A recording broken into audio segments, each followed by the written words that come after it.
सोचिए, अगर कोई मुख्यमंत्री योगी आदित्यनाथ जैसे नेता को खुलेआम गाली दे दे, वो भी कैमरे के सामने, तो आगे क्या होगा? यही हुआ इस वायरल वीडियो में, जिसने पूरे इंटरनेट को हिला दिया। एक साधारण लड़की ने न सिर्फ योगी जी को उनके नाम से पुकारा, बल्कि खुलेआम अपशब्दों की बौछार कर दी। और अब वही वीडियो बन गया है देश भर की चर्चा का विषय। लेकिन कहानी यहीं खत्म नहीं होती, क्योंकि उसके बाद जो हुआ वो किसी ने सोचा भी नहीं था। क्या वाकई योगी जी ने दिया जवाब? क्या लड़की गिरफ्तार हो गई? और सबसे बड़ा सवाल, क्या ये सच्चाई है या कोई स्क्रिप्टेड चाल? पूरा सच जानने के लिए वीडियो को अंत तक जरूर देखें, क्योंकि आखिर में वो खुलासा है जो आपकी सोच बदल देगा। बात किसी आम व्यक्ति की नहीं, बल्कि उत्तर प्रदेश के मुख्यमंत्री योगी आदित्यनाथ की हो रही है। सोशल मीडिया पर एक ऐसा वीडियो सामने आया जिसने सभी को चौंका दिया। इसमें एक लड़की खुलेआम मुख्यमंत्री को उनके नाम से पुकारते हुए अपशब्द कहती दिखाई दी।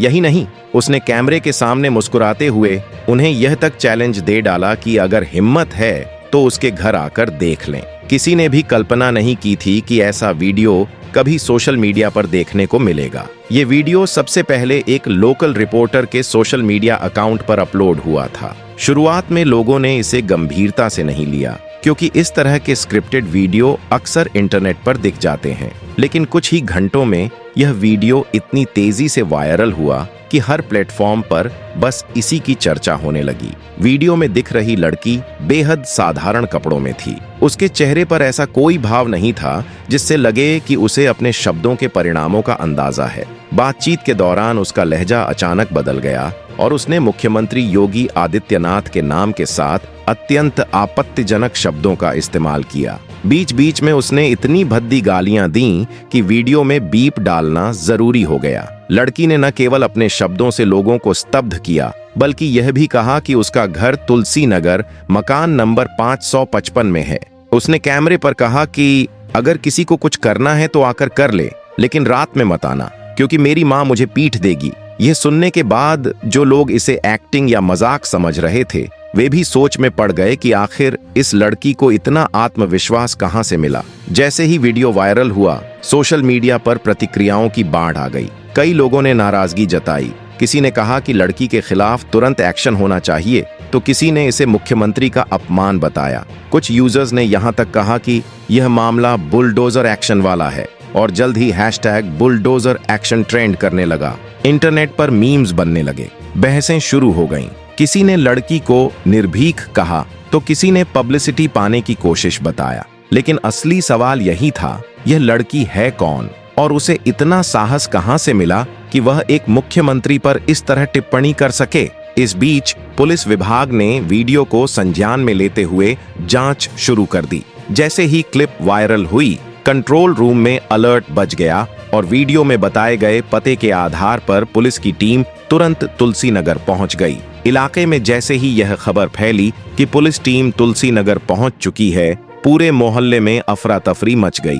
हर किसी की नजर यही जानने पर थी कि आखिर पुलिस किसे लेने आई है। टीम ने सबसे पहले पड़ोसियों से पूछताछ शुरू की और आसपास लगे सीसीटीवी कैमरों की फुटेज खंगालनी शुरू कर दी, ताकि उस लड़की की हरकतों का सुराग मिल सके। इसी दौरान साइबर सेल भी सक्रिय हो गई और लड़की के सोशल मीडिया अकाउंट्स, पोस्ट्स और कमेंट्स तक हर गतिविधि पर निगरानी रखनी शुरू कर दी। जिन लोगों ने वीडियो पर प्रतिक्रिया दी थी, उन्हें भी ट्रैक किया जाने लगा, ताकि यह समझा जा सके कि कहीं यह मामला किसी सोची समझी योजना का हिस्सा तो नहीं। लेकिन चौंकाने वाली बात यह रही कि जो लड़की कैमरे के सामने इतनी बेखौफ नजर आई थी, वह अब कहीं दिखाई नहीं दे रही थी। उसका घर बंद था और मोहल्ले वालों ने बताया कि वह सुबह से घर से बाहर नहीं निकली। पुलिस अधिकारियों ने संकेत दिया कि लड़की को पूछताछ के लिए जल्द ही बुलाया जाएगा और इस केस में आईटी एक्ट की धारा 67 समेत आईपीसी की कई धाराएं लागू हो सकती हैं। यह मामला सिर्फ एक वायरल वीडियो तक सीमित नहीं रहा। इसने यह साफ कर दिया कि आज सोशल मीडिया सिर्फ मनोरंजन या प्रसिद्धि का जरिया नहीं रहा, बल्कि यह एक ऐसी दो धार वाली तलवार बन चुका है जो कभी भी पलटवार कर सकती है। इसलिए बोलने की आजादी के साथ जिम्मेदारी भी उतनी ही जरूरी है, क्योंकि लोकतंत्र में अभिव्यक्ति का अधिकार है, पर मर्यादा की भी एक सीमा होती है। वीडियो वायरल होने के कुछ ही घंटों में यूपी पुलिस ने इस घटना को गंभीरता से लेते हुए जांच तेज कर दी। प्रशासन के सामने अब यह बड़ा सवाल था कि एक लड़की ने खुलेआम मुख्यमंत्री योगी आदित्यनाथ को अपमानजनक शब्द कैसे कहे और फिर भी बिना डर के रह पाई। इस सवाल का जवाब खोजने के लिए पुलिस ने अपनी कार्रवाई तेज कर दी। टीम फिर से तुलसी नगर के मकान नंबर 555 पहुंची, मगर वहां का दरवाजा अंदर से बंद मिला। आसपास के लोगों से पूछताछ में यह स्पष्ट हुआ कि वीडियो वायरल होने के बाद से लड़की घर से बाहर नहीं निकली थी। घर के बाहर सन्नाटा पसरा था। पुलिस को शक हुआ कि या तो लड़की को कहीं छिपा दिया गया है या वह खुद किसी और जगह चली गई है। इसी बीच साइबर सेल ने लड़की के अकाउंट्स की गहराई से जांच शुरू की। उसके पुराने पोस्ट, स्टोरीज, कमेंट्स और फ्रेंड लिस्ट तक की बारीकी से पड़ताल की जा रही थी। सबसे हैरान करने वाली बात यह थी कि वीडियो पोस्ट होते ही उसके अकाउंट से कुछ कंटेंट डिलीट कर दिए गए थे, जिससे शक और गहरा गया कि यह मामला सिर्फ एक सामान्य वीडियो का नहीं बल्कि एक योजनाबद्ध घटना भी हो सकता है। जांच के दौरान पुलिस ने पाया कि यह वीडियो सबसे पहले एक लोकल रिपोर्टर ने अपलोड किया था।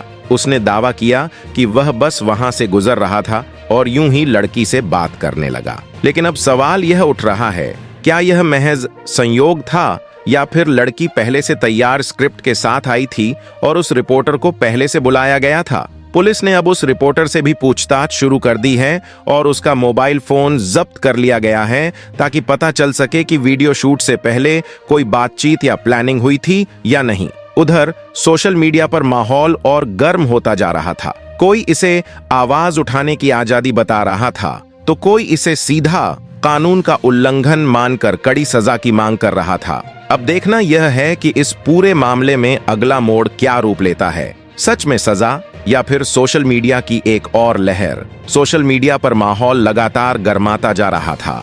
कई यूजर्स ने टिप्पणी करते हुए लिखा, अब देखना है कि योगी जी का बुलडोजर कब चलता है।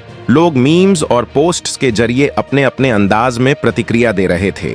एक ओर जनता का गुस्सा और आक्रोश बढ़ता जा रहा था, वहीं दूसरी ओर प्रशासन पूरे मामले को शांति और संयम के साथ संभालने की कोशिश में जुटा था। इस बीच मुख्यमंत्री कार्यालय को भी इस वायरल वीडियो की जानकारी मिल गई थी। सूत्रों के अनुसार मुख्यमंत्री योगी आदित्यनाथ ने अधिकारियों को निर्देश दिए कि इस मामले में कानून के दायरे में रहते हुए कार्रवाई की जाए, लेकिन किसी निर्दोष व्यक्ति को परेशान न किया जाए। उनका स्पष्ट मानना है कि राज्य में मर्यादा और कानून का पालन सख्ती से होना चाहिए, चाहे मामला कोई भी क्यों न हो। प्रशासन ने तुरंत लड़की के मोबाइल फोन की लोकेशन ट्रैक करवाई और पता चला कि वह अब भी तुलसी नगर के आसपास ही मौजूद थी, हालांकि घर पर नहीं थी। इसके बाद पुलिस ने एक गुप्त निगरानी टीम तैनात की ताकि बिना किसी हंगामे के उसे हिरासत में लिया जा सके।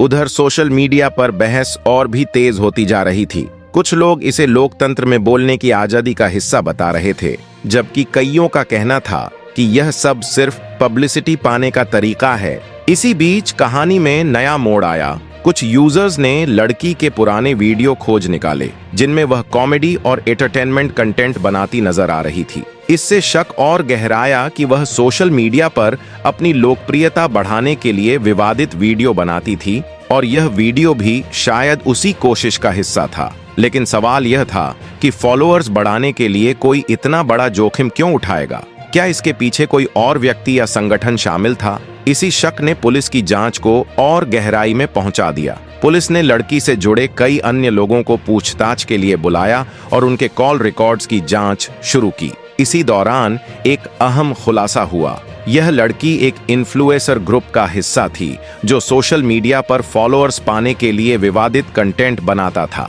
हालांकि यह अभी तक साफ नहीं हो पाया कि यह वीडियो योजनाबद्ध तरीके से शूट किया गया था या लड़की ने खुद इसे पोस्ट किया। पुलिस अधिकारियों के अनुसार जो भी हो, इस तरह की हरकतें अब सीधे कानूनी कार्रवाई के दायरे में आ चुकी हैं। प्रशासन इस केस को एक नजीर एग्जाम्पल केस के रूप में देख रहा है ताकि भविष्य में कोई भी व्यक्ति किसी संवैधानिक पद पर बैठे व्यक्ति का अपमान करने से पहले 100 बार सोचे। अब यह मामला सिर्फ एक वीडियो तक सीमित नहीं रहा। इसने लोकतंत्र, अभिव्यक्ति की स्वतंत्रता, मर्यादा और कानून पर एक नई बहस छेड़ दी है। कुछ सोशल एक्टिविस्ट्स का मानना है कि सरकार अभिव्यक्ति की आजादी पर अंकुश लगाने की कोशिश कर रही है, जबकि एक बड़ा वर्ग कह रहा है कि शब्दों की भी अपनी सीमा और अनुशासन होना चाहिए। फिलहाल लड़की को पुलिस की निगरानी में रखा गया है। हालांकि उसकी गिरफ्तारी अभी औपचारिक नहीं हुई, लेकिन उसके आसपास के माहौल में डर और तनाव साफ दिख रहा है।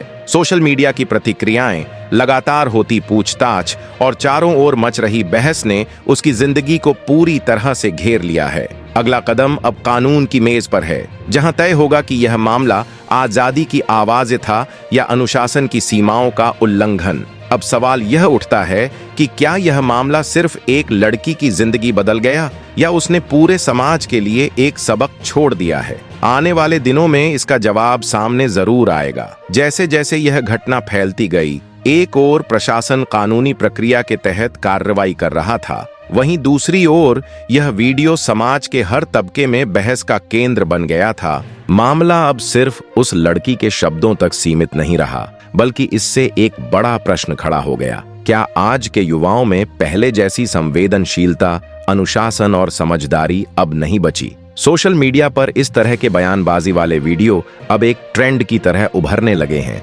जहां कुछ लोग केवल लोकप्रियता और वायरलिटी के लालच में ऐसी सीमाएं पार कर जाते हैं जिनकी कीमत बाद में उन्हें बहुत महंगी पड़ती है। पुलिस टीम ने लड़की की गतिविधियों पर लगातार नजर रखी और आखिरकार उसकी लोकेशन ट्रेस कर ली।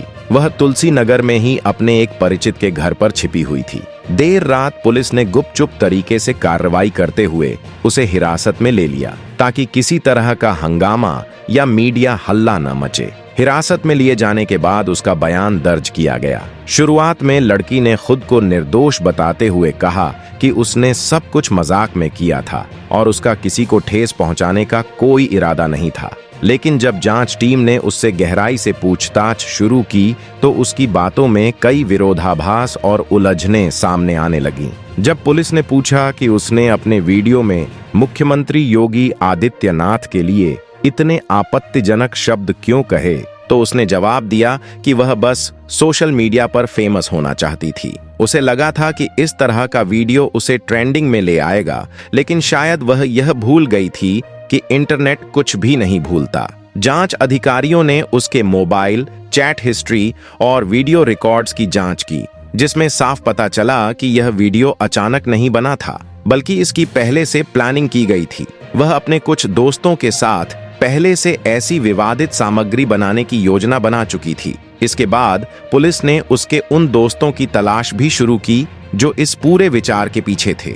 जैसे ही गिरफ्तारी की खबर सोशल मीडिया पर फैली, लोग दो गुटों में बंट गए। कुछ का कहना था कि लड़की को अपने कर्मों का फल मिला है, जबकि कुछ का मानना था कि यह कार्रवाई लोकतंत्र की आजादी पर प्रहार है।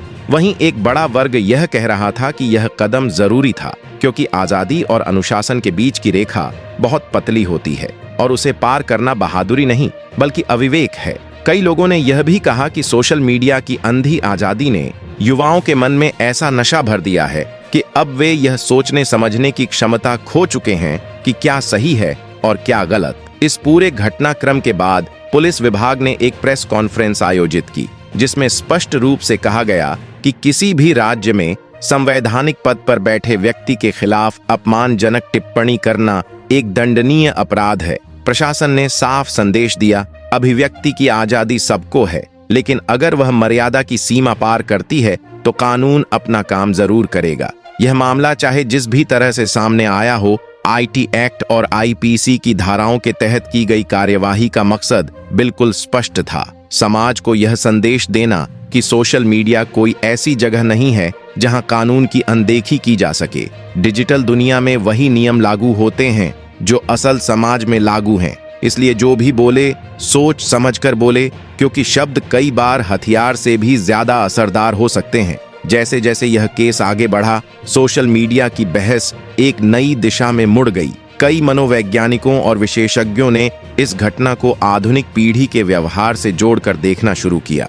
उनका कहना था कि आज के युवाओं में प्रसिद्धि की चाह इतनी तीव्र हो गई है कि वे असली जीवन के नैतिक मूल्यों और जिम्मेदारियों से दूर होते जा रहे हैं। लाइक्स, फॉलोअर्स और वायरल होने की होड़ में वे यह भूल जाते हैं कि उनके कर्मों के गंभीर परिणाम भी हो सकते हैं। इस घटना ने यह भी उजागर किया कि समाज में सही और गलत के बीच की रेखा कितनी धुंधली हो चुकी है। अब कई लोग केवल चर्चा में आने के लिए कुछ भी करने को तैयार हैं, चाहे वह चर्चा नकारात्मक क्यों न हो। यह वीडियो जिसने एक लड़की की जिंदगी पूरी तरह बदल दी। सिर्फ एक केस नहीं बल्कि एक चेतावनी है, खासकर उन युवाओं के लिए जो बिना सोचे समझे सोशल मीडिया पर कुछ भी कर बैठते हैं। प्रभावशाली बनने से पहले जिम्मेदार होना बेहद जरूरी है। सोशल मीडिया ने हर किसी को अपनी बात कहने का मंच दिया है, लेकिन यह मंच एक शक्ति भी है और एक जाल भी। अगर इसका इस्तेमाल बिना समझदारी के किया जाए तो यही मंच किसी की दुनिया पलट सकता है। यह घटना आने वाले समय में एक मिसाल बन सकती है कि कोई भी युवा केवल वायरल होने की चाह में अपनी सीमाएं पार करने की भूल न करे। आगे के हिस्से में हम देखेंगे कि इस मामले में क्या कानूनी कदम उठाए गए और इसका समाज पर क्या असर पड़ा। साथ ही यह भी जानेंगे कि उस लड़की के परिवार और उसके जीवन पर इसके क्या परिणाम सामने आए। अब उसके घर का माहौल पूरी तरह बदल चुका था। पहले जो सोशल मीडिया पर बहस और हलचल थी, अब उसके घर में सन्नाटा पसरा हुआ था। परिवार के लोग दरवाजा बंद करके बैठे थे, किसी से बात करने की हिम्मत नहीं थी। माँ की आंखों में आंसू थे, पिता शर्म से सिर झुकाए बैठे थे। उन्हें डर था कि अब समाज और रिश्तेदार क्या कहेंगे। स्कूल और कॉलेज के दोस्तों के बीच भी राय बंटी हुई थी। कुछ उसे गलत ठहरा रहे थे तो कुछ उसे साहसी कह रहे थे। लेकिन एक बात सभी समझ चुके थे, यह अब मजाक या खेल नहीं रहा। पुलिस ने कार्रवाई जारी रखी। आईटी एक्ट की धारा 67 अश्लील या अभद्र सामग्री फैलाने से संबंधित और आईपीसी की धारा 504 और 505 सार्वजनिक शांति भंग करने और अफवाह फैलाने से जुड़ी के तहत केस दर्ज किए गए। पुलिस का मानना था कि लड़की ने जानबूझकर ऐसे शब्दों का प्रयोग किया जो भड़काऊ और अपमानजनक थे। जांच में पुलिस ने पाया कि लड़की की नीयत जानबूझकर लोगों को आहत करने की थी। पूछताछ में उसने स्वीकार किया कि उसने पहले से तय किया था कि वह कुछ बोल्ड और विवादित बातें बोलेगी ताकि वीडियो वायरल हो। इसी सोच में उसने मुख्यमंत्री पर टिप्पणी की, जिससे लोगों की भावनाएं आहत हुईं। प्रशासन ने साफ कहा कि यूपी में कानून व्यवस्था को किसी भी स्तर पर बिगड़ने नहीं दिया जाएगा। अब वह न्यायिक हिरासत में है और उसका करियर, पढ़ाई व निजी जीवन सब प्रभावित हो चुके हैं। सोशल मीडिया अकाउंट खाली हैं, दोस्त दूर हो गए हैं और समाज में चर्चा का विषय वही वीडियो है जो कभी उसने मजाक या वायरलिटी के लिए बनाया था। ऊपर बताई गई घटनाओं जैसे उस लड़की का वीडियो, उसके घर का पता, गिरफ्तारी, पुलिस अभियान, मुख्यमंत्री कार्यालय की संलिप्तता, आईटी एक्ट आईपीसी के तहत आरोप और किसी इन्फ्लुएंसर ग्रुप की भूमिका, इन सब के संबंध में कोई आधिकारिक पुष्टि नहीं हुई है। ये विवरण कथानक के लिए निर्मित हैं और वास्तविक मामलों या अधिकारियों के द्वारा सत्यापित रिपोर्ट्स पर आधारित नहीं हैं। अगर आपको यह वीडियो पसंद आया हो तो इसे लाइक करें, अपने दोस्तों के साथ शेयर करें और हमारे चैनल को सब्सक्राइब करना न भूलें, ताकि आपको ऐसे ही रोचक और जागरूकता से भरे वीडियो सबसे पहले मिले। आपकी एक लाइक और कमेंट हमें और बेहतर कंटेंट लाने की प्रेरणा देती है।